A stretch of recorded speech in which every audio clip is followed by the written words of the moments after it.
I'll just start the recording just now. So thank you very much, everybody, for coming along. This is the fourth meetup that we've had. Just as I was saying there earlier, sort of in response to you, Sander, these are just informal things. We've got a rough sort of topic for what we're going to talk about today. I've got some ideas from just discussions I've been having with colleagues over the last week. But if the conversation wants to go in another direction, I'm absolutely fine with that. I'm hoping, as I was boasting about, I shouldn't have boasted, should I?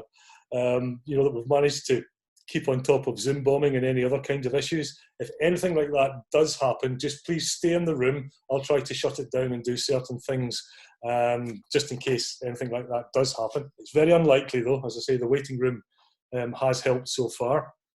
And the other thing I'll do is I will post a link to the document.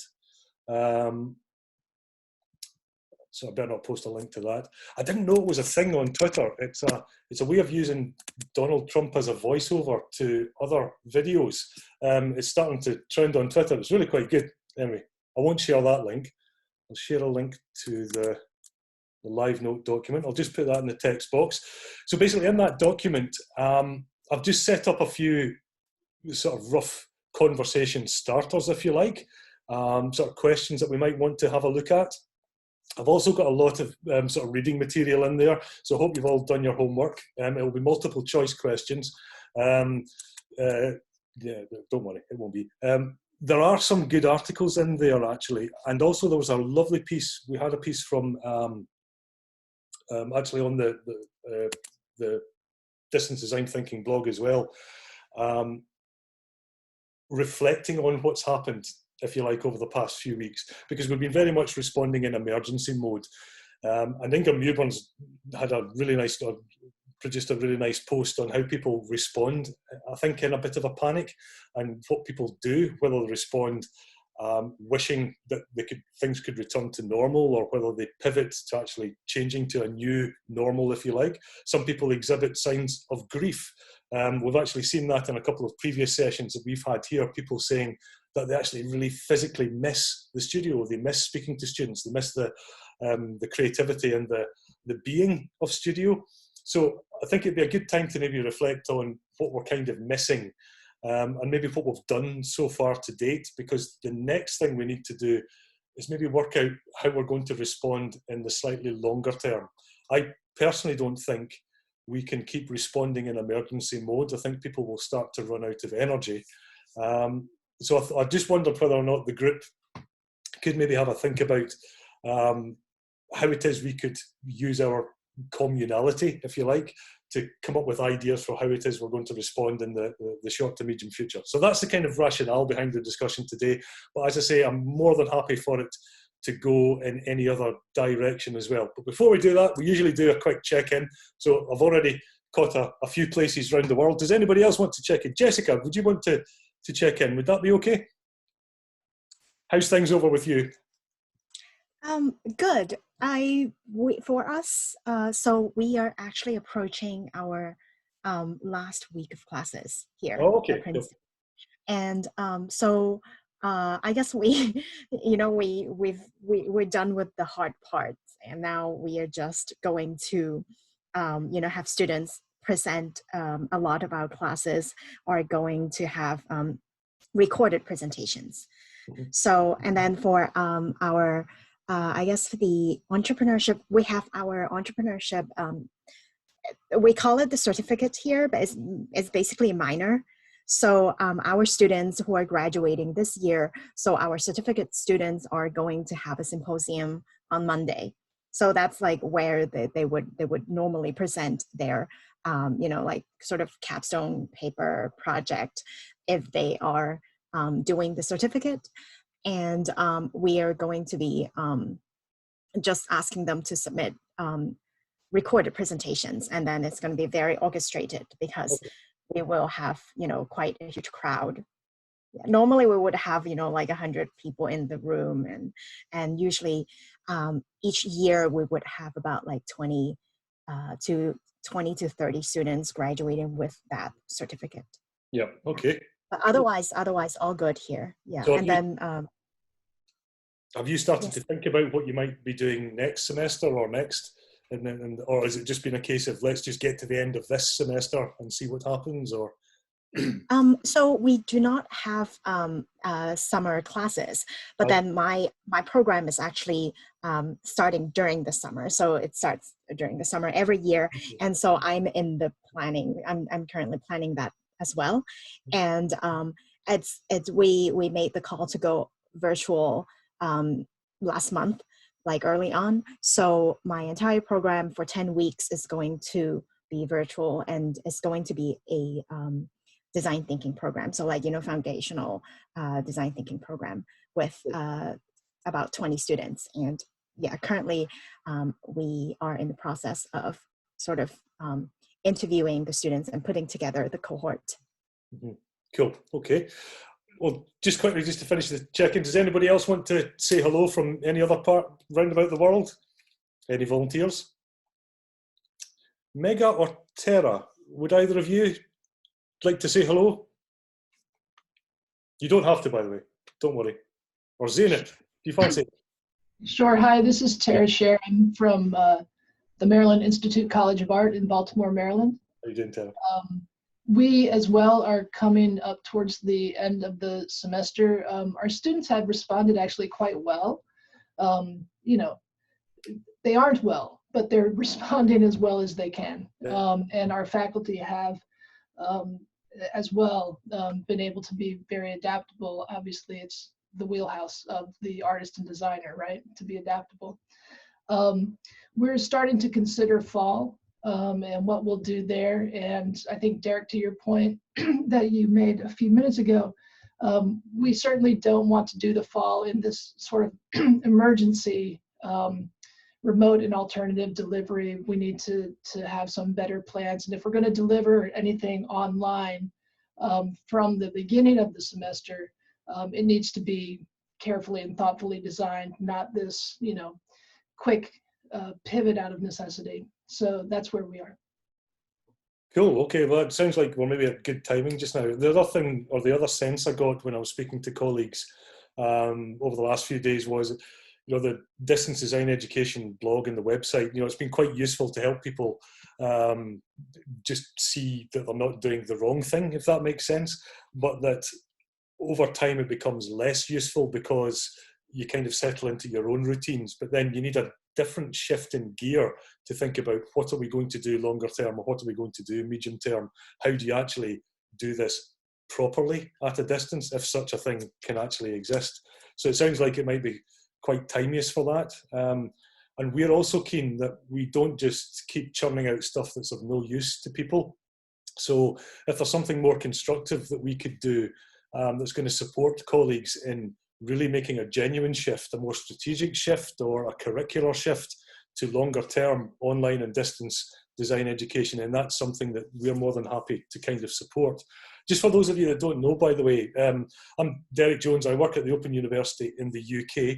We're a distance education provider, so we only teach design at a distance, and we've done that for 50 years, well, nearly 50 years, for a long time. But we start from a completely different premise. Okay, we know that we're going to be teaching at a distance. Our students know that, so it's a very different premise. But there's maybe things that we can do to support colleagues. And we're keen to try to do that. So that's one of the motivations. So anyway, the prompt questions that I had, the first sort of starting point was actually just where we're at just now, was just to kind of think about, I don't know if you've managed to read Lorraine Marshall's article on the design education website. It was posted this morning, but she kind of reflects on some of the things that she's kind of missing in her proximate practice. So I wondered if anybody wanted to kick us off with that. What are just your thoughts, your reflections on what you've had to do over the last few weeks? What things have been absolutely awful and what things have been quite good in that? Does anybody want to kick us off on that? I'm sure that you all have thoughts on the matter. I don't mind going. Some big lessons I've learned is that you got to give grace to people, particularly in these circumstances. And I'm trying to be positive in all of it, right? So I'm trying to find what exactly is the problem. Is it pedagogy or is it the digital bit? Because I hear a lot around people saying, oh, well, this digital or distance or remote learning doesn't work. And I'm like, well, maybe it's the pedagogic thinking behind it that doesn't work. Digital is a tool. So that's been a big lesson. My role, so I'm responsible for electives at Ravensbourne, and we've just actually finished our first week of classes again for the final term. And what have I learned too is a lot of our students are actually quite vulnerable and marginalized, and they have been engaging more than in face-to-face classes. Not everywhere, but it's been noticeable that they are able to tune in different ways and better, which I find absolutely fascinating. And we're a small university, so the community has been coming together, which I'm grateful for, because in comparison to big universities, that might be different. So, but my role has shifted a bit. So I've actually been supporting my colleagues into finding all sorts of resources and technology and whatever to support them to do their teaching, because I don't teach this semester. So I've learned so much in the last 6 weeks, and I'm actually really grateful for it. Not thinking of everything that's going on, obviously, and the amount of people that are affected by grief and stuff. But yeah, those are my lessons. Cool, nice one. Yeah, Joe, go for it. Thank you. Greetings from Belgium. We had to shift also to the online courses these last 8 weeks. We have a tradition, a very strong tradition in coaching students one-on-one, sitting next to them on a table while doing architecture design. And it quitted from one day to the other due to COVID-19. So it was quite a challenge. We also had to put very recently change the output that we asked our students. It will not be a presentation, a physical one where they pin up all their material. So we had to shift, and I discussed it over with them first and privately. You know, do you think you can make this shift? So I think being empathic about the new things that we asked them is extremely important. But we shifted it around and we said, you know, we will do it like we do an international competition. Then you hand in a booklet, you hand in these plans. We also asked them to make a PowerPoint, which is narrated 5 minutes, so they can explain for the jury what they've made and the booklet. So I think we are coaching and learning them new experiences. And I think by making a booklet like a design competition, it will also help them. You know, they will get the diploma and they can show that they really try to do that. We also shifted in offering them webinars. I asked a couple of colleagues to give a webinar about how to develop a good project narrative and how can you, in 5 ways, good ways to present your ideas through drawings alone, while you cannot talk. It is just by the booklet and by expressing it through the booklet. So I find that quite interesting, and it is widely followed also by the students. If one of you would like that we offer also these webinars to your students, feel free, get in contact, and at no cost I will be able to share them, and they will talk to your students about it. I find myself in a difficult situation. It changed from one day to the other as a teacher and a professor responsible for the masters into a little bit more a motivator and a teacher and a coach. And I find that quite challenging. But I admire our students' resilience and the adaptiveness. It's really a generation that embraces these difficult situations. They're fortunate because they are healthy, and we are not in a situation that a lot of our students are in hospital and all these things. So I touch wood that will not, but the important thing that they miss out, and I had a talk with Jolanda de Villiers, who is my mentor in the blended learning thing, is that they miss out on social context. And so we developed a kind, it was a suggestion made by Jolanda, try to make a kind of a social barn. Ask a student to make a social barn. It gets them connected. We are not in that social bar. Once in a while I visit it, but they do gym there. They lunch together. They have a DJ playing music twice a week. They invite people to have a talk to them. So they connect in a digital way. And I find that really admiring. Yeah. Cool. I'm actually just sitting here thinking all of this stuff, none of this is surprising. I think probably to both of us, Emma. Emma also works at the Open University, as does Georgie. But what's really heartwarming is that this has almost been rediscovered or discovered independently of. It's almost impossible to stop people actually trying to connect. So it's almost such a natural behaviour that it kind of creeps out. There's another key thing I'll just pick up on what you said there as well, Joe, the notion that you changed your assessment structure, but you took students with you on that journey. You discussed it with them. So it's almost kind of like a co-created type of assessment. That's quite an important one as well. So cool.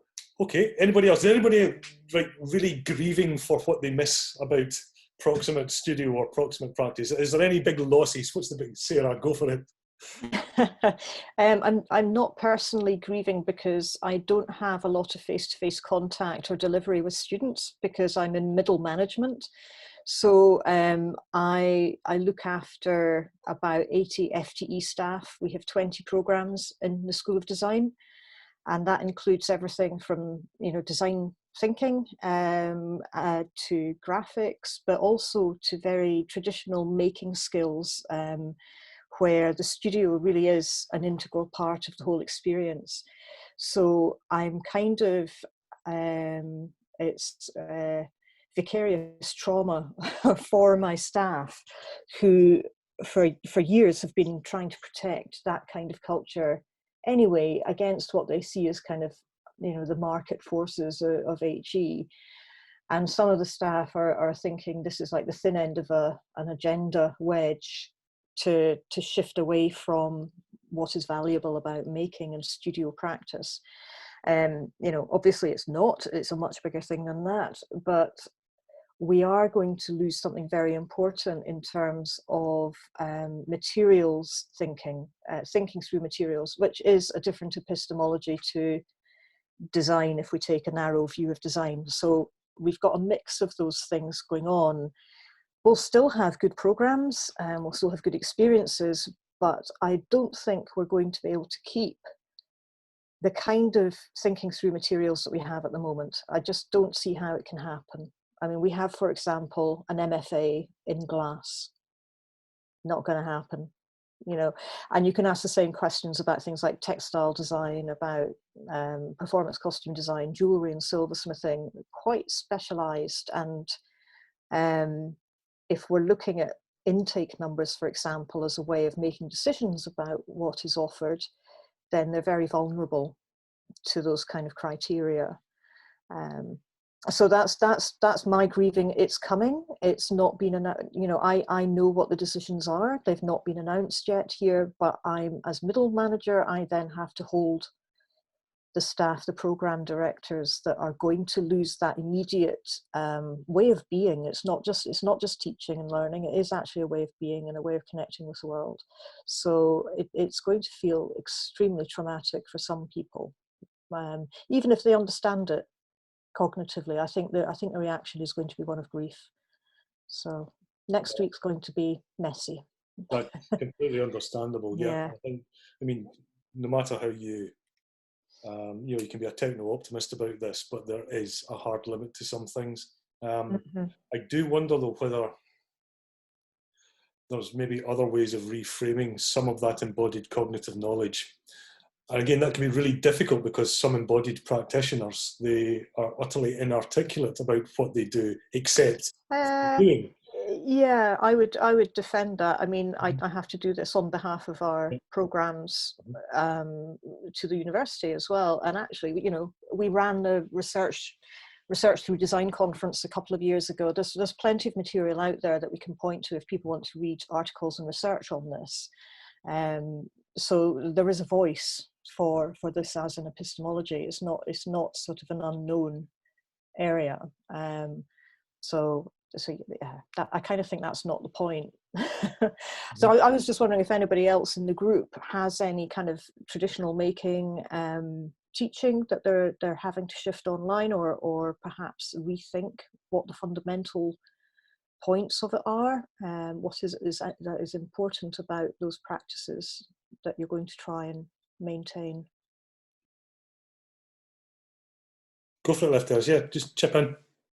Just to discuss with you on a wider, this is probably making degrees need to be discussed in collaboration, maybe with a wider discussion framework like government, because this is what we need more of instead of less of, in a way.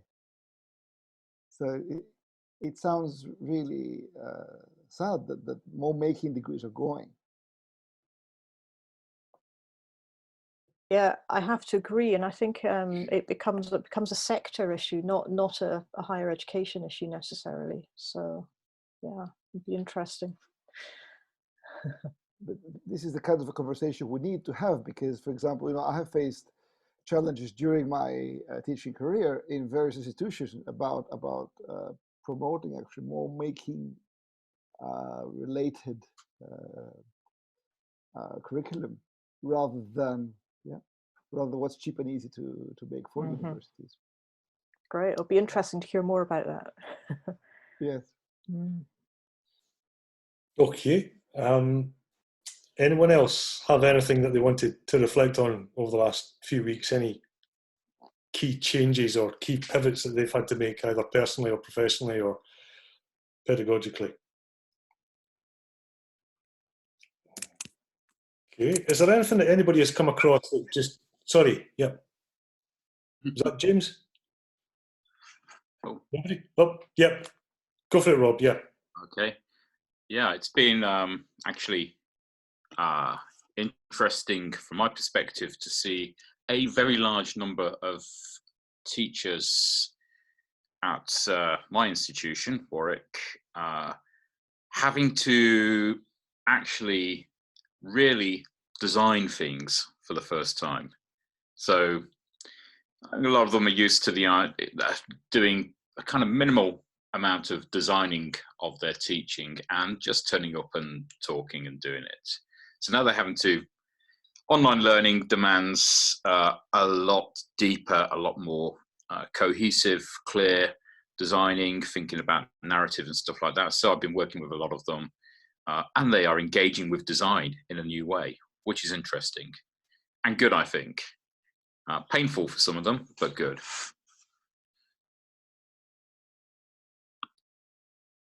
Yep, that's an interesting one. We do see that quite a lot when we talk to colleagues and we try to describe the process that we go through to create a module at the OU, which is a massively extended process. We'll maybe talk about that a bit later. But it is a full-on design process. It's harder to sometimes see that in other institutions and the attention and the effort that you put into it.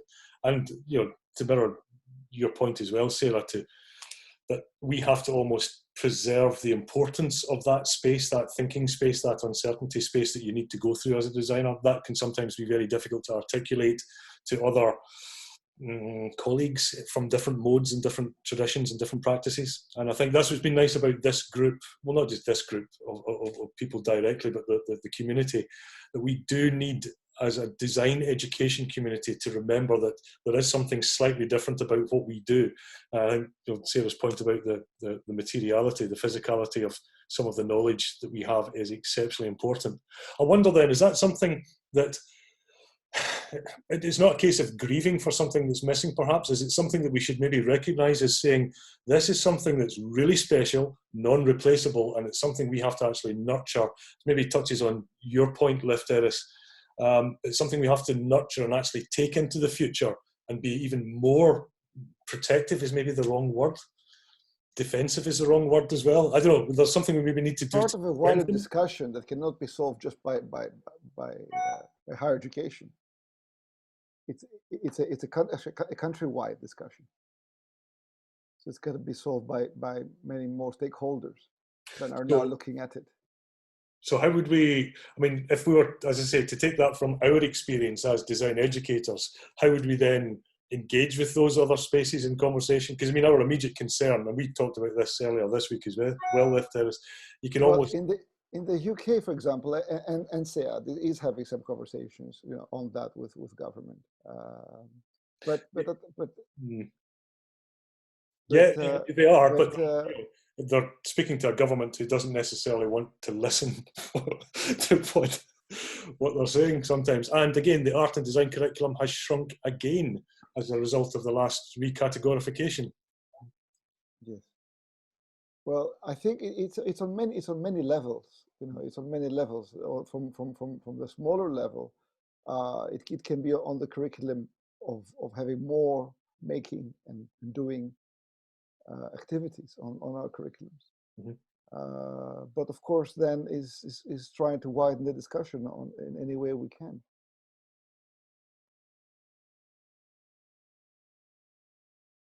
Okay, yeah, go for it, Sander.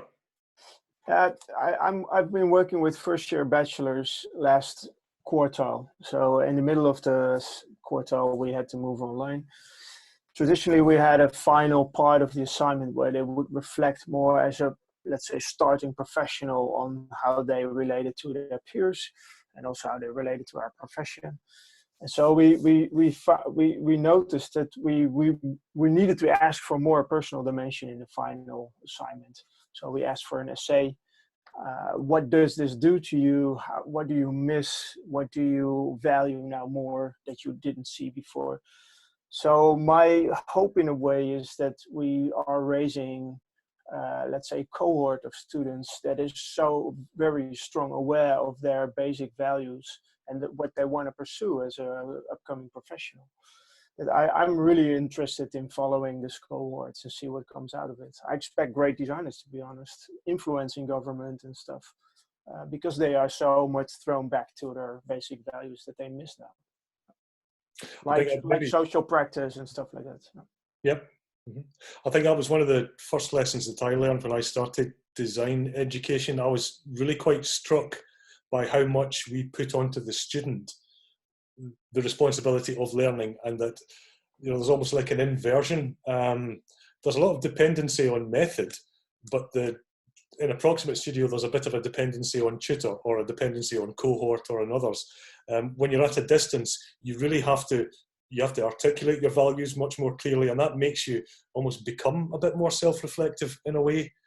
So there can be some sort of almost unintended or unseen benefits. So it's interesting to hear that reflected in your work, Sander. Yeah. Go for it, James. Yeah. Derek, can I just wanted to pick up on something you just said then about with distance, the need to articulate values more clearly. Did you mean the students need to, or are forced into a situation where they do that, or do you mean the educator? Both. Absolutely both. Yeah, absolutely. I mean, you've got, was it Left Terrace? Was it you and I talking about this earlier this week? It's, you can theorize as much as you want about design academically, but there's two places where it touches the ground, and one's in practice. And ironically, I think the other one's in education, where at some point you have to say, no, this is what we're going to be doing, or this is what you intend to teach. And you have to do that really explicitly when you're, well, we found you have to do that really explicitly at a distance for two reasons. One, you're at the distance, and two, I suppose what we teach in design is less subject specific. So it's more general design methods, general design cognition, design approaches. And that can be a difficult thing to get across. So you have to be very clear in your articulation of it. And again, one of the best ways to do it, I don't know if you've seen there was a post from one of the Open University's online educators on 10 really effective ways to flip, to go to online and distance education. And one is called Teach Back, where you actually get students to reflect back what they've learned in a form of teaching. And it can be a very effective way. It's also, what's his name, the physicist. Goodness me, can't remember his name. Sorry, it's late on a Friday. I won't even try to remember. But there's that notion that one of the best ways to learn is to teach. So again, it's like an extended flipped classroom, if you like. And that way you're forced to constantly say, this is what I've taken from it, James. And with that, as we talked about earlier today as well, with that comes a whole bunch of values and other stuff that when you're in a studio environment, and even when you're in a distance environment, you can pick up on as a tutor. You can say, did you know that you also did? Or what do you think about? Or, you find these little threads when people start to articulate. And again, I think that's one of the big things, maybe Sarah as well, that you miss when you have the materiality. There's so much stuff to pick up on that you can actually use as educational material in that moment. So yeah, I could really feel the grief thing and empathise with the grief thing on you in that one. So yeah, sorry, I didn't mean to rattle on there. Anyone else? Any other reflections? Terry? Sorry, yeah. Yolanda, yeah. Thank you. Hi, everyone.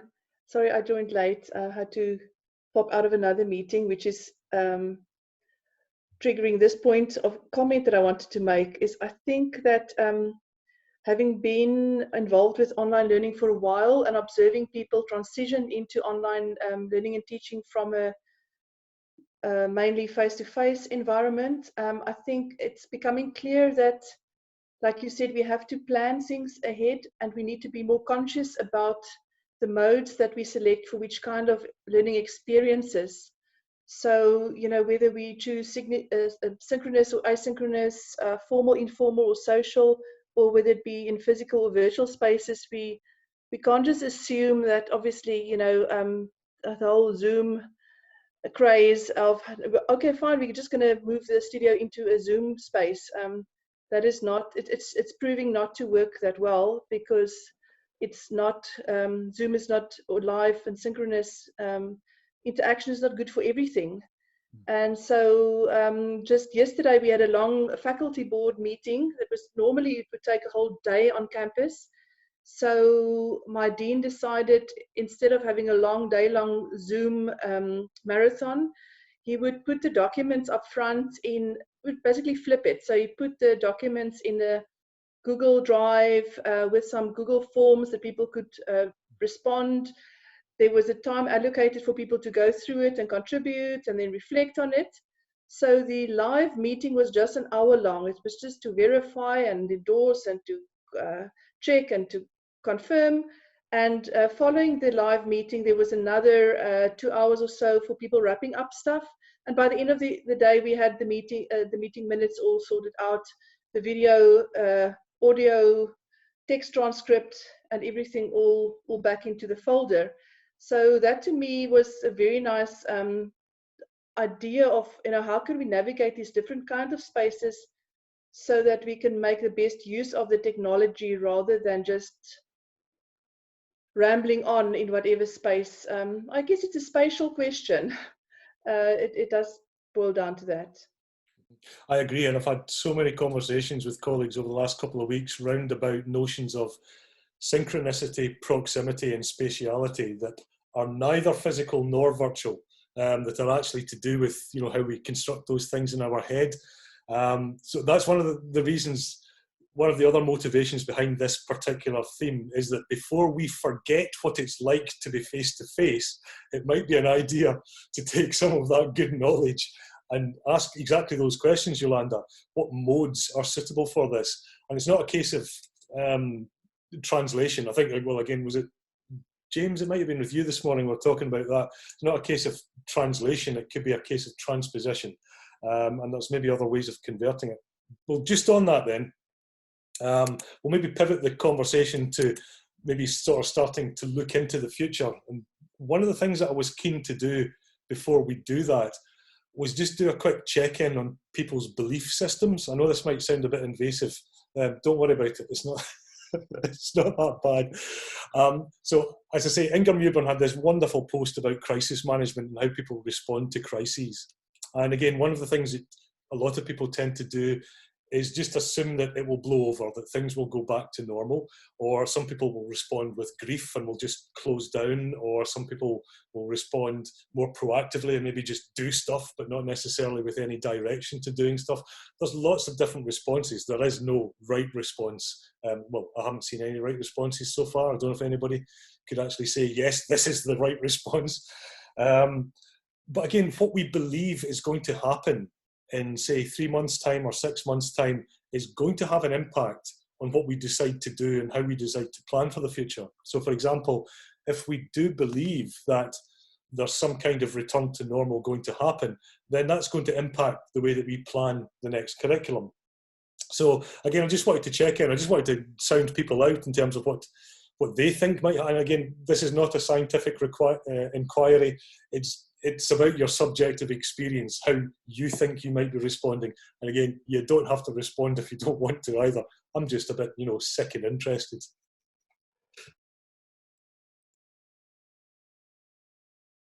Well, I think it's better to start with definitions, because it seems also that we are in a mixed group here, in a way. So I would like to say that I'm mainly a studio teacher. I come from a design, and I'm a studio practitioner. I can't hear you, Derek.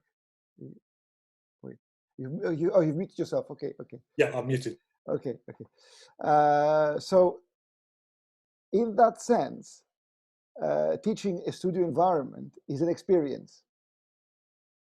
It is almost that experience is everything but what is said in the studio. So it's everything else but the information. And these platforms we're using have been designed for business, not for education. In fact, there's a podcast coming up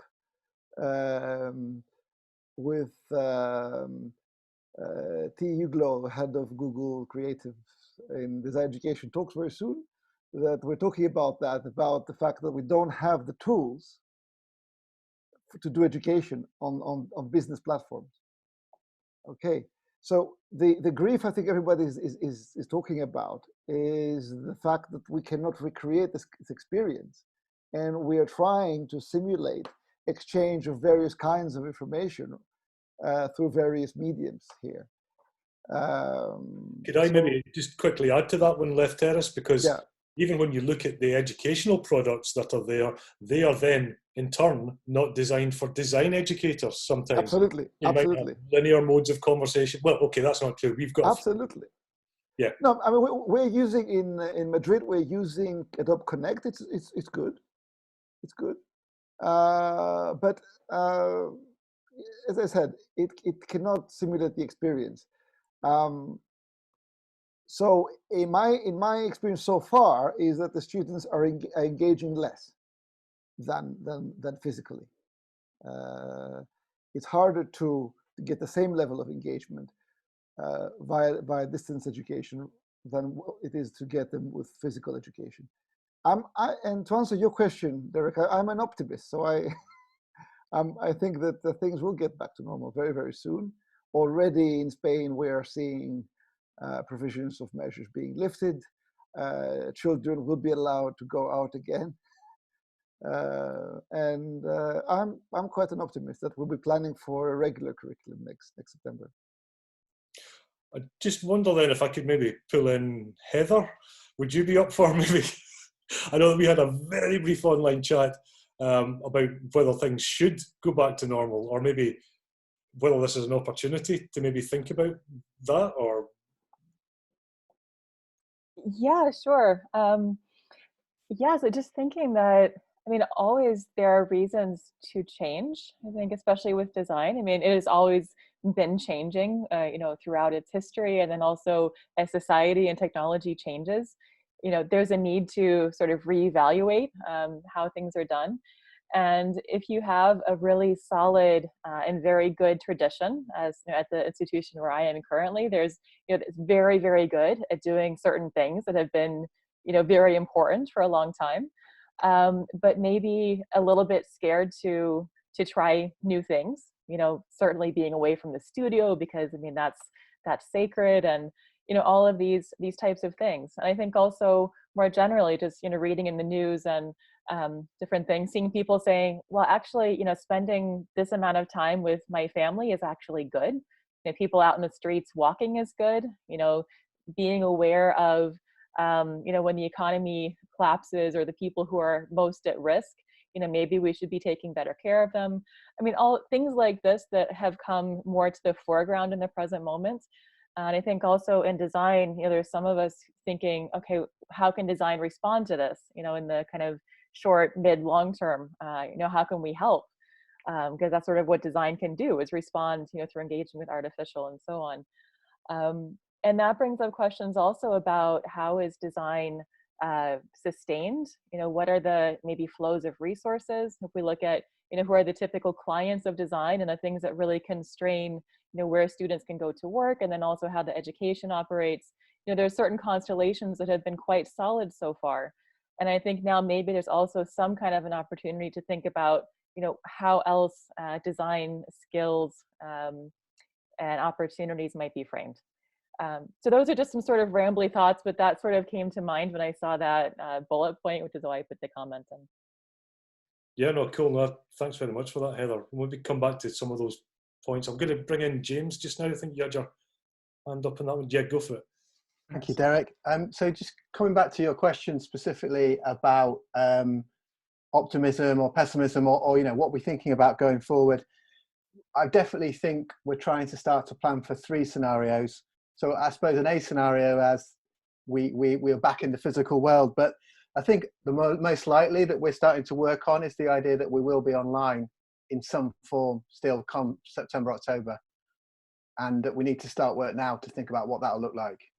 As you said, it's one thing, everything we're doing at the moment in crisis mode, it's been an incredible response across the sector, but I don't think that's necessarily the same as a good online educational experience. I don't know for certain. So we need to, where I work, we're thinking about scenario B. I actually don't know what scenario C is, but there's a high chance there's at least more iterations of what the possibilities might be.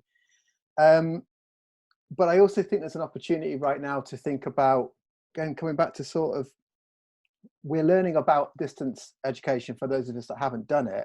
And at the same time, this is a really good way to think about our repertoires, our pedagogic repertoires that we were normally doing. Right now is a really good position to look at those and have a think about some of those things that maybe could be dislodged, reframed, rethought. So it's kind of both a period where we're having to look forward and plan, I think, but I think like you were alluding to, trying to like reflect at the same time while we're still moving. It's reflection in action, I guess.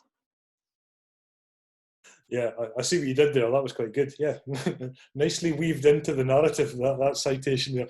Sorry, I'll go to the other James. Sorry, I realised that this is one of the problems of lack of proximity. You can't see where the eye contact is going. So James Carazzo, when I'm looking at you, that's what my eyes look like. The other James, that's what my eyes look like. You see where this is going wrong? Yeah. Sorry, James, on you go. The James with spectacles and a beard. If you teach design and you're called James, you have to have a beard and glasses. Yeah, so you don't make it easy. I'm James too. Okay, it makes no sense at all. I am starting to get to the point that I've just come off a call with the fellow teachers here in Umeå in northern Sweden. We're the youngest and the northernmost school of architecture in Sweden. If you look at a map of Sweden, just keep going until you get to the top, roughly. That's where we are. And we have 3 parallel design studios in the undergrad program and 2 in the masters. And we've adopted the British model, the sort of architectural association model, where a studio is a thematic thing with a hopefully charismatic leader who pitches an idea to students in September. The student votes into their studio of choice or their second choice. And they work towards a common curriculum, but with a kind of particular intellectual focus.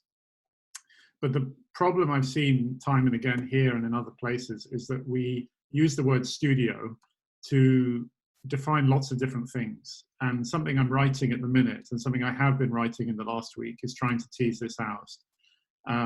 Is that I think, and I might be wrong, there might be other interpretations of this, that architecture educators particularly talk about studio in 3 different ways. We talk about it as a physical space in our university, which we defend very highly. And obviously the OU doesn't have that space, and that's why it's refreshing to have this conversation here. But it's a physical space where in many places students expect or are defended the right to have a desk that they work at all year long, and that's their desk and that's their workspace. So that's the physical studio. It's a temporal thing. It's quite often just a day in the calendar, and the student knows every week they have studio, and within that all kinds of things happen, but that's the time we expect them to be in the building, in our presence, working with us. And the third way we describe it is it's this kind of amorphous blob of pedagogical theory and teaching method. And another meeting that I was in last week, which I'll go to after this one, we hit on something really interesting with a dance educator, that this crisis has revealed that amongst our community of teachers, there are tutors who confuse teaching method and pedagogy.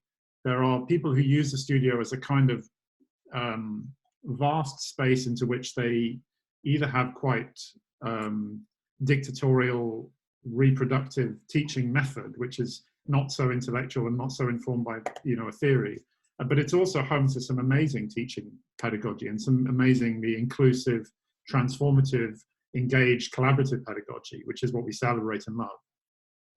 So the crisis has prompted me to try and tease out in my colleagues what they mean when they say studio, and also what the difference is between what is good about that and what is not good about that. And I'm writing this, and I'm trying to, I would love a recommendation for a journal that could turn around peer review quickly, because I'd love to get this out there this spring if possible, because I think it's forming now into an argument I really need to make. Interesting you should say that. Because I've had a lot of conversation with a lot of colleagues, all thinking very similar things, and all coming up with different framings, different positions on studio and several other things. I wonder whether we maybe actually need a very quick response where we can actually peer review and get out some academic thinking that's almost like an archive for design, something that's almost like a pre-publication type thing, because we're needing to get this stuff out quickly. And we wanted to recognise the work that individuals are putting into that without it, getting lost. So I wonder whether there's something in that. But on top of that as well, James, I would just also add that in a piece of work that Nicole and I did, just had published recently, we also came up with the studio as a concept, as a kind of idea. And I know that others have talked about this, the kind of sticky curriculum, the sticky idea. But we actually started to see that emerge in our distance design education studio as well, that it hangs together, if you like, as that kind of, what's that pedagogical blob, I think was your phrase. And it does, it absolutely depends on that, as well as all those other things that you talk about as well. You don't necessarily need to just have that in a physical space. You can actually see it in other forms of studio as well. There was a couple of things in there then that might be worth actually thinking about, because there's a lot of people doing some really, really good thinking on this just now, and it'd be a shame to not see that recognised. And the normal review process doesn't help us on this. We're needing this shit now. I don't know, any ideas on that? Any thoughts? Do we just go for it? I'm here for a journal editorial board. Sorry. Sander, sorry, you had your hand up. Yeah, just to respond to James from way up. I've started the journey basically in Umbria and then went up north, but it's a long time ago. Reached the Finnish border. But for me, studio is also about appropriation. So especially first year bachelor students, they misbehave, that's the whole idea for me, of a studio. So they put things on fire and they start to make tosties, like a croque monsieur in Belgium. And it's all, nobody likes it in our building, so they're all suppressed, but it's about this fight. And so that's what I miss in a way so far in the digital space, that there's, maybe it's not within our community, but then you should hack your way into a digital studio in a way, right? So for me, that's really a missing dimension in pedagogy, like that you appropriate the space, that you make it yours with your smell, with your sweat, with your tears. And so in the digital space, it's completely different. So I'm looking forward to other ways of appropriation in the digital space then. Again, I am a strong believer that you can see those forms of appropriation. It's not necessarily the case that you just simply can't replicate things physically. I know, again, I've talked about this with a few colleagues here already. What we find works well when you translate from physical to virtual is the conceptual transfer. So it's not necessarily the smell that you're going to translate to an online environment, but it's the equivalent of that, I don't know, the messing something up for the sake of it, or the repurposing, or the personalization of something, or the little tiny habits that you get into. You need to celebrate all that small stuff. And what we found at the OU is that the more you can make that small stuff visible, rather than it just being, as you were talking about earlier, Left Terrace, just left up to software or business software to flatten all of those kind of little behaviours. You need to find those little ways and opportunities of, you know, bringing that kind of stuff to life. That's an interesting project in its entirety.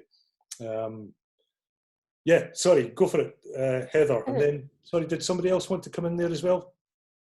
Sorry, Heather, yeah, you go. Yeah. You go for it. Yeah, no, just one quick reflection. I think one of the things that's really nice and interesting about this moment that other people have also spoken to is that it enables a diversity of modes of participation and ways that might work better for people than other kind of more of the default modes. So I'm not a trained designer. I haven't had the studio experience, but I look at that, I mean, sort of like the open office concept in another world. And that might be really great for someone who is an extrovert and really gets energy from other people. For a highly sensitive introvert, that is a nightmare. And I've noticed even in my own teaching, you know, say on Zoom, you know, that some people will actually participate more through, you know, really sharp questions in the chat and an email follow-up later. And I love that that can actually, you know, give people that opportunity. And I think that's maybe one of the things to not take completely back to normal, to follow up on that point as well. And just to tag on, I think one other more general reflection is that we're having conversations about how exhausting Zoom is, and also, you know, with colleagues, and then also seeing in, you know, news articles and so on. And I think it's interesting to actually be more present and reflective to that also, you know, as a group, and just saying kind of regularly, okay, how's everybody doing? Do we need a break? And trying to take care of that, you know, sort of mental and emotional well-being in a really proactive and collaborative way, which I think is also really beautiful in a way. Cool. Just really quickly on that last point, we're probably not going to go much longer than, I'd like to keep it, I think we're not going to meet the hour, but the idea was it would stop recording maybe in about 10 or 15 minutes, and then we can keep talking if you want to have a chat about stuff that you don't want recorded, because that can be quite useful too. We can sometimes miss having a staff room, and sometimes it can be quite useful to say things out loud that nobody's going to judge you for. You know, it will be quite strictly sort of Chatham House rules. It's up to you though. You don't have to take part in that as well. And also you can get a beer if you want afterwards. But anyway, sorry, I'll pull back to the conversation. Just to pick up on one thing you did say there, Heather, I think this is really, really important. We haven't talked about accessibility yet and how we actually try to address as many different student needs as you possibly can. And a few people have hinted at it already, that the online opportunity gives different types of students different ways of communicating, different paces of communicating. And I think, again, it's really important to provide as many of those as you possibly can. I know that can be tiring, I know it can be difficult to do, but if you just say, right, everybody has to communicate using, you know, Zoom, or everybody has to communicate using Microsoft Teams on its own, and no synchronous, semi-synchronous, all these different modes, that can be very exclusionary for some students. And again, you would mostly do, or I would hope most practitioners would kind of do that in the studio anyway. You get to know your students, and you know what students are comfortable with and what other students are uncomfortable with. Yeah, those lots of different little mini modes, if you like, of responding is important. Anyone else? Okay, so I'm just trying to pick up on anything in the chat that we needed to. Sorry, Sander, were you? Yeah, go for it. It might, I'm not sure what it's been covered before in other sessions, but I was really inspired a couple of months ago about a paper on the, let's say, the epistemology of the unknown. So the whole fact that I'm participating in this group is because there's an unknown factor, COVID-19, like a virus, and it's organizing our world, right? So in a way, I think that the design process can be described in that way. So how the unknown is structuring our world in a way, a disciplinary, spatially, if you like, and temporally, and I can go on like that. I would be interested to have such a discussion somehow, unless it's already been done, you know. So how the unknown is structuring us worldwide at this moment. Before it was probably more on a smaller scale, right? Mm-hmm. Yeah, no, absolutely. I agree. That the kind of nihilist in me is kind of perversely interested in exactly that same thing. That's why I was kind of asking about do you believe it's going to go back to normal? Because I think you're seeing very different responses from different people in different contexts and different situations.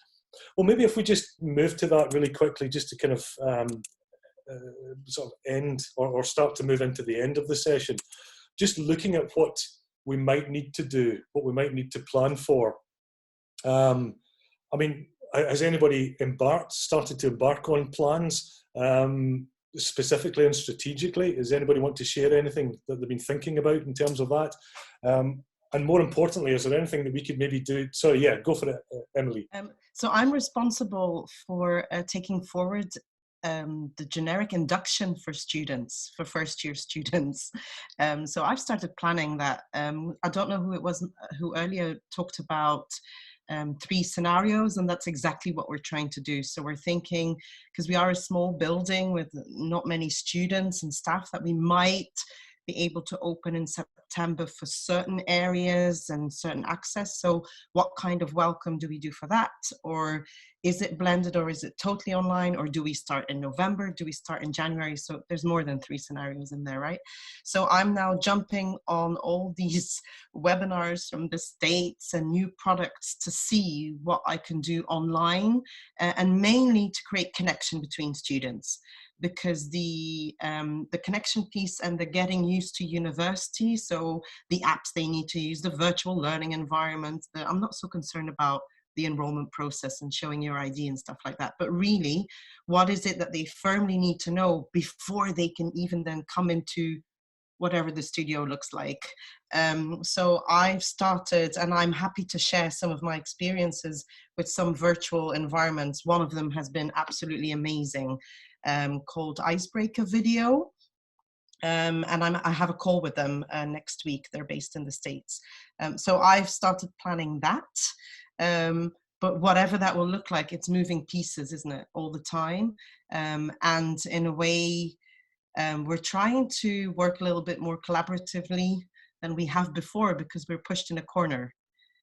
So my experience so far has been what wasn't possible at all 2 months ago now is all of a sudden very possible.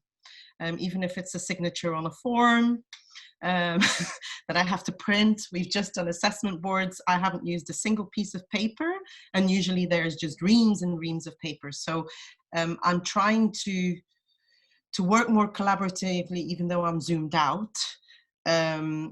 But in terms of planning, I think now planning is the key to everything. I don't believe in winging it. Only a certain amount of people can wing it because of the privilege they have in the world. So planning is even more so the key, which is then contradictory to us being in crisis mode at the moment and trying to flip everything. So I don't know, particularly in the UK, how this will look like when there's silence from the government about bailing universities out. So I guess watch this space whenever, right? Yeah, absolutely. I mean, you're talking about sort of multiple unknown endpoints with multiple unknown conditional boundaries to those endpoints. Yeah, it's crap. I mean, that just to ask you on that, Emily, because I mean that must be fantastically energy and resource sapping as well. Be interested to hear your experience as well, Sarah, maybe on this, because that's you planning. You know, you're almost devising multiple curricula, and maybe at one stage that's okay because you're maybe just sketching it out, but at some point it's going to start to take a toll. But I've been working like that for a long time, because the way I work in the roles that I have is always so layered. So I guess now actually what it allows me, because I have to work from home, is being more focused on it rather than being distracted by an open plan office, surrounded by staff. But it does mean I miss the input, you know, the little bits and pieces from specific course leaders of how things work. So I do miss that. Okay, so but in a way, it gives me energy for being useful. you know this what I actually mean? is your method then. You know, this is Yeah. there you go. I'm thinking the job Yeah, offer. you should. I don't know. You should see behind me. It's full of. We noticed that. Yeah. This It's is one your room, course right? that This is it's your welcome. kitchen. Yeah, it's full of it. Then I have a little photography project going on at the same time, like whatever. Yeah, it is energy sapping though, and I'm trying to do a postgraduate degree at the same time. So it's all happening, but I guess yeah, it didn't work for the first 3 weeks. So. Sorry, Sarah, yeah, absolutely. I suppose we're being led to focus mostly on postgraduate at the moment because of that's where the money comes from. That's what cross-funds everything else. And to be honest, I've been in post for 2.5 years now, and I know that people have been trying to change what we offer at postgraduate for a long time. And my predecessor and our directors of learning and teaching for postgraduate have tried to be very inclusive and to do this in a participatory way with all staff. And so nothing has changed. And we have recently, I've got a new director for learning and teaching at postgraduate, and we did spend kind of January talking about what really needs to change because there are some issues, and we did sketches. We did deliberately lo-fi sketches, you know, sort of really top-down views of big thematic areas of learning and teaching that we want to have here. And luckily we were able to run a committee with all the program directors who all got really excited about it, which was kind of unexpected, who could see the potential, who could see what the criteria might be for new courses or putting courses on hold or whatever. So that was, I don't know, about 8 weeks ago. So we have it minuted. Yes. So, and also it's kind of seeded this idea that we want to change anyway. So actually the conditions that we find ourselves in now just mean that we're looking at a completely different timescale. So the shock will just be one of speed and decisiveness rather than what it is we're trying to achieve. So this weekend, I'm just going to be quite top down. I'm going to take what we've done so far that's been participatory and inclusive, and I'm just going to draw it up as a strategic plan myself, given the criteria, you know, the nuts and bolts of numbers and money and so on, and just say, this fits both of those things. So I'm kind of taking the design project back into my space, and then it's going to be presented next week. So it does give us a massive opportunity for postgraduate to reorganize an identity for ourselves, to update certain things, to reflect on values, and to kind of open spaces in the future and grow the spaces that we want to deliver on. This coming year, there may not be time to do it very well for September. So this coming year could still be very messy. It could look very strange in what we end up delivering. It may not be a designed choice. But I think if I can work out how one leads to the other, then we've got a chance of becoming something that we want to be. Yeah. I guess with that, the momentum is key, isn't it? How do you keep up momentum from that conversation to while all of this is happening, get people on board, buy in, and combine those two things? Yeah, I think as far as, I mean, I'm quite new. I've only been in a leadership role for a couple of years, really, and as far as I can tell, it's about taking ownership at different times, and sort of when to give ownership and when to take ownership, and when to just say, okay, this is happening, I'm going to hold you now, and it's okay. or sorry, it's not your day, but it might be again in 2 years' time, who knows. And at other times it's theirs to run with and spend the energy on, and I think it's just about having to be okay with that. Well, just on that, unless anybody has any other points of what they're kind of looking at or planning just now, is there anything then that the community or even like at the Open University, or maybe even there are other, you know, distance design institutions as well that we have contact with. Is there anything that the community could help with in any of this? I mean, what are the things that people might find useful over the next few weeks or months Yeah, James, go for it. The thing I would really like to learn a little bit more about in thinking about how we might move to a more meaningful or sustained online situation is a concept I know you've written about, Derek, and it's the idea of presence, and particularly this idea, this was a phrase I heard someone talk about earlier in the week, engineering co-presence.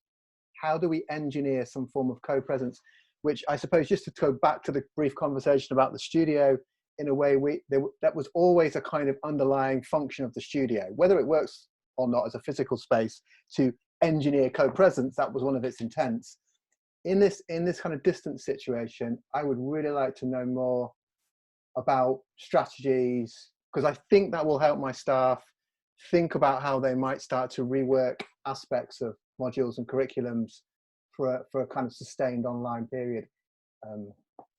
The reason I like that notion, James, is the fact that it doesn't say what technology should we be using, what should the curriculum structure be. It's saying how do we actually re-engender or reconstruct human connections, because at the end of the day, that's what makes particularly design education something that works, is that connection, that cognitive connection between people. Well, sorry, I'm proselytizing there, sorry.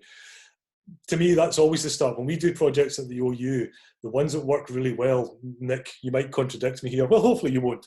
The ones that work really well are the ones that are very human, the ones that use quite strong conceptual or conceptual metaphors, effectively, things that use real world metaphors, physical metaphors. So for example, well, I mentioned this to you earlier, James, as well, when we brief our technologists, when we design our virtual design studio, we use physical analogies, physical metaphors, social metaphors, psychological metaphors, because that's the thing that still matters. That's the thing that you've got to somehow preserve or somehow recreate or somehow make even better.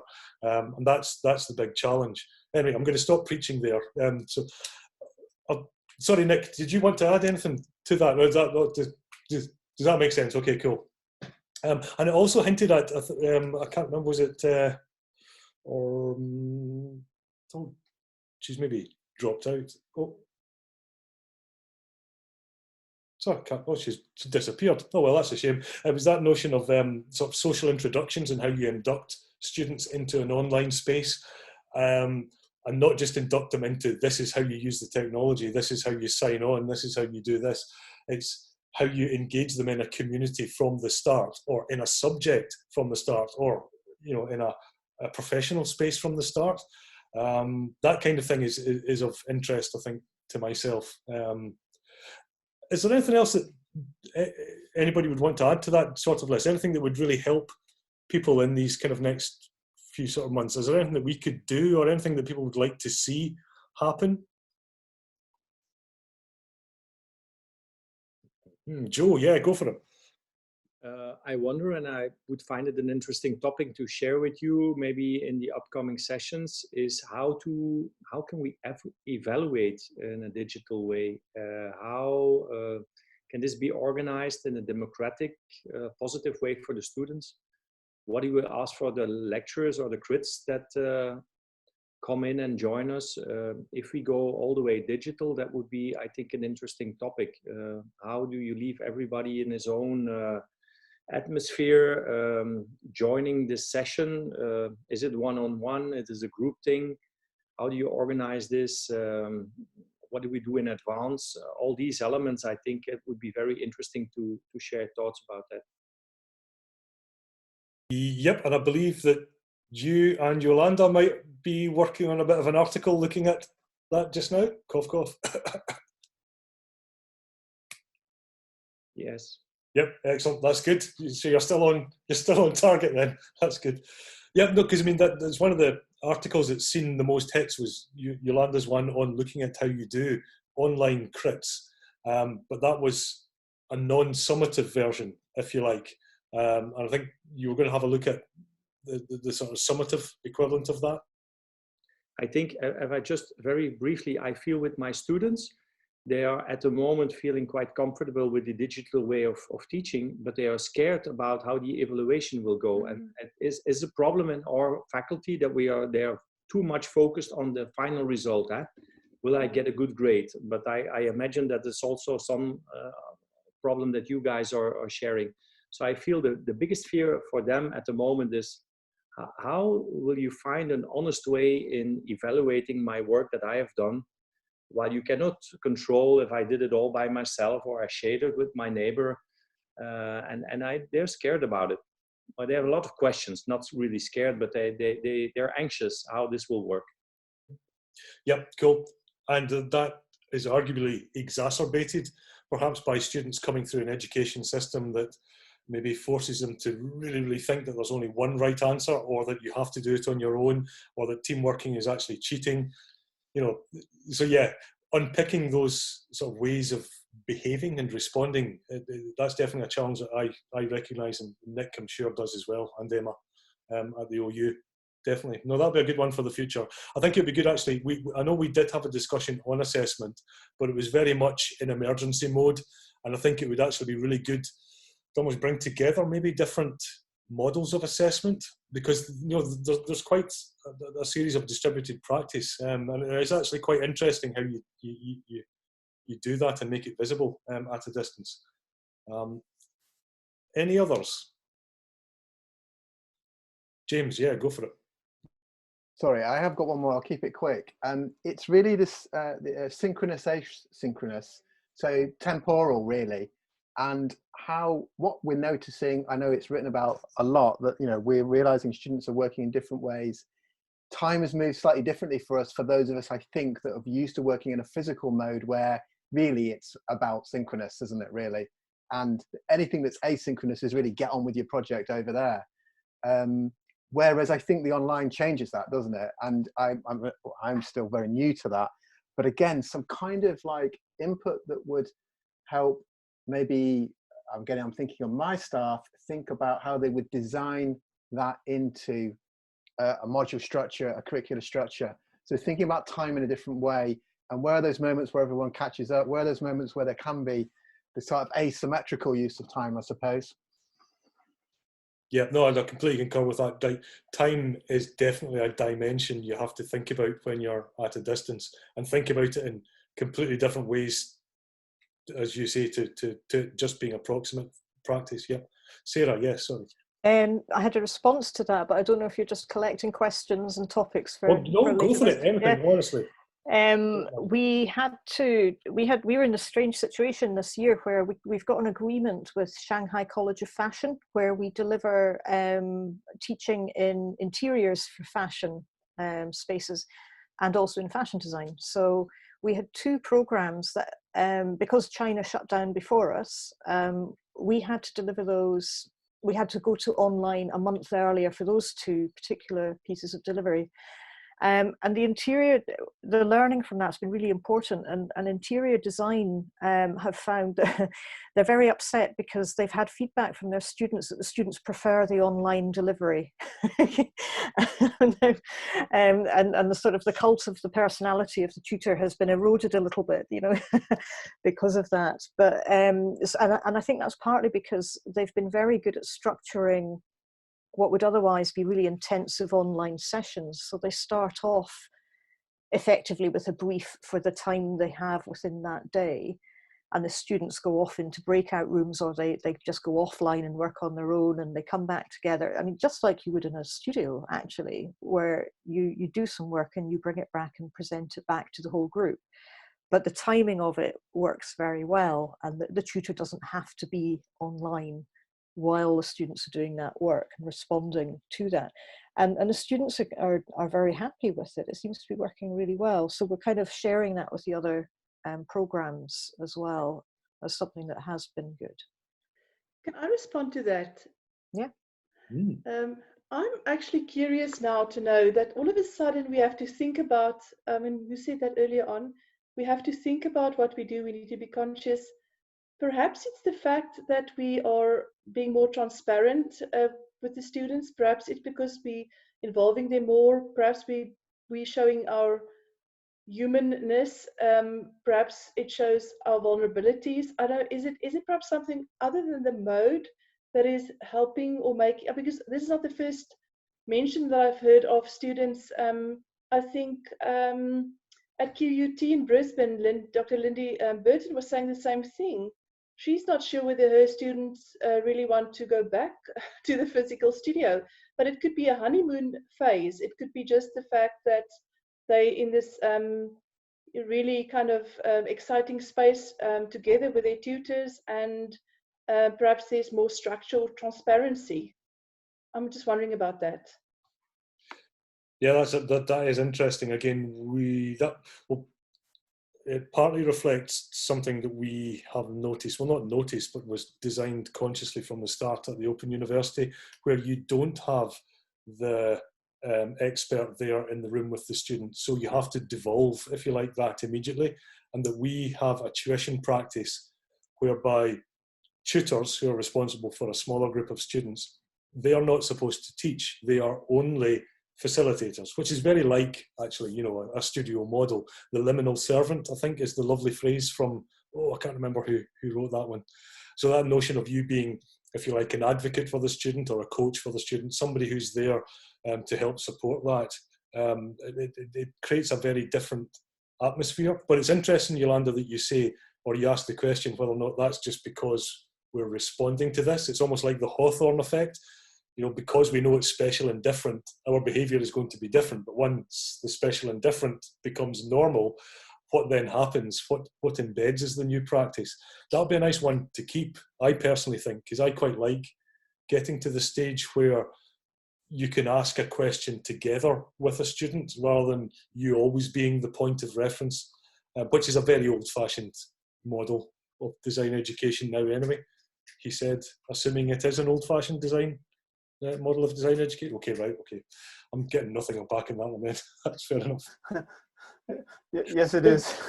Okay, good, thank you. There's some really good questions coming out here, actually. So, does anybody else want to? I want to respond to the honeymoon phrase as well, which I liked as well. And I kind of wonder about that too, because I think, you know, the crisis mode, everybody knew it was a crisis. And this kind of focus for me on postgraduate programs is kind of okay because they're a year, they're 1 year. What about, in Scotland, we have 4-year undergraduate degree programs. What happens when you're trying to deliver a 4-year degree online? So I think that might become far more challenging to maintain than, say, you know, 8 weeks or a semester in terms of student experience. I completely agree. That, again, we haven't quite got to that yet, I think, in the discussions. Sorry, I don't mean we haven't got to it in terms of time. I mean, I don't think we got to that as a group, that anybody's saying, no, we're deciding to replan everything and we're going to assume that we have to design for the worst case scenario. And I have to put my hand up on this one as well. Again, Nick, please feel free to contradict me here, and maybe Emma as well. Emma's gone. We are not entirely sure how far you can take distance design education. We know that our graduates, they do quite well as design thinkers, as creative individuals. They sometimes do some amazing stuff, absolutely incredible. But whether you could really say, and you certainly couldn't say, this is a ceramicist or this is a dressmaker, exactly, yeah. So I don't know where the limit is, where the hard limit is. What can you actually do with this?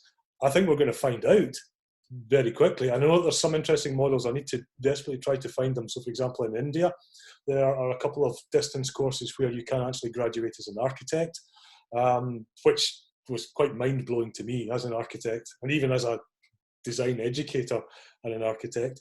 And I think there's a few in the United States as well that do that now. I don't know if anybody here knows. So it might be, I think that might be a good one to maybe look out over the next few weeks. I'll maybe see if I can dig out any. That'd be amazing, yeah. Yeah, just to see some other models, yeah. I think the ones that, you know, pair distance education with apprenticeship models, I think they might be coming a bit closer to that, you know, where you have a good blend of embedded practice and a distance kind of component to supplement that, or the other way around, supplement. I don't know what's supplementing, but yeah. Well, that was the India model that I remember it quite distinctly. I know I've mentioned this in a meeting before, that it was, you know, divided into thirds. 1/3 was content, 1/3 was grounded practice, and 1/3 was your personal development.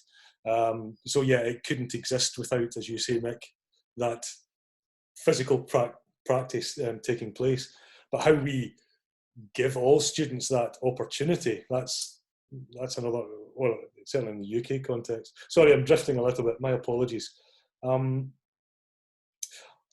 wonder then, I mean, would it be of interest to look at how you might actually construct a curriculum explicitly and deliberately as an online curriculum from scratch? I mean, would that be something that would be of use or of benefit, James? Yeah, go for it. Yeah, I mean, if you mean by from scratch, how do you think about it in a kind of the distance mode? But it's not like staff I'm going to be working with, not going to be writing new curriculums in terms of the content and the intent and the learning outcomes necessarily. I think a lot of that is flexible enough to stay in it's about, I think that word we used earlier, transposing. But yeah, how do you redesign it? Maybe. So as long as there's not a sense of it from scratch, including the content, would be my.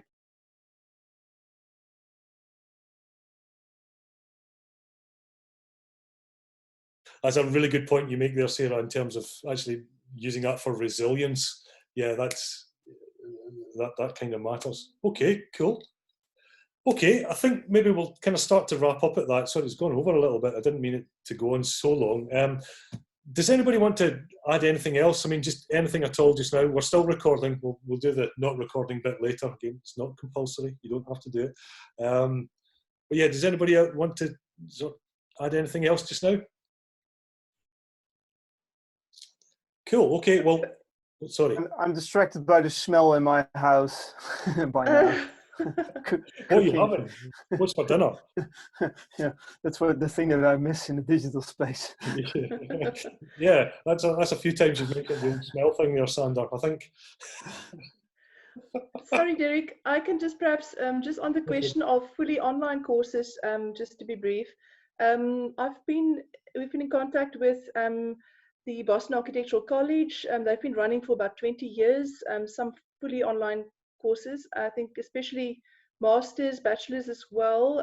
School of Architecture, Academy of Arts, Art University in San Francisco, and also at the Basque University, Canada. So it would be interesting to bring those people in, or to create a link, or to invite them, or whatever. Yeah, I think it's worth investigating. Absolutely. I've said this so many times, we cannot devolve this to, like 50,000 or 100,000 design lecturers doing all of this individually around the world. We need, it'd be really good to collect some of this stuff a bit more sort of regularly or competently. That's my fault. And I know we still need to sort out the resources page on the website as well. So yeah, no, I think that'll be good. That'll be worth doing. Okay, cool. Okay, I think we'll maybe wrap it up at that. I'll stop recording. So thank you very much. Man, I've got 4 pages of notes here, and there's definitely some really interesting themes that are starting to emerge in those. I'll try to write those up. I'll try to stay sober enough this weekend to write those notes up. And try to get a wee sort of mini article out of that. So thank you all very much for your contributions. It was really, really appreciated. That was a good chat. That felt like a chat with grown-ups. That's not to say that the previous meetups weren't like that, but thank you all very much. I'll end. Thanks, Derek, for having us. Yeah. Thank you very much. Bye-bye.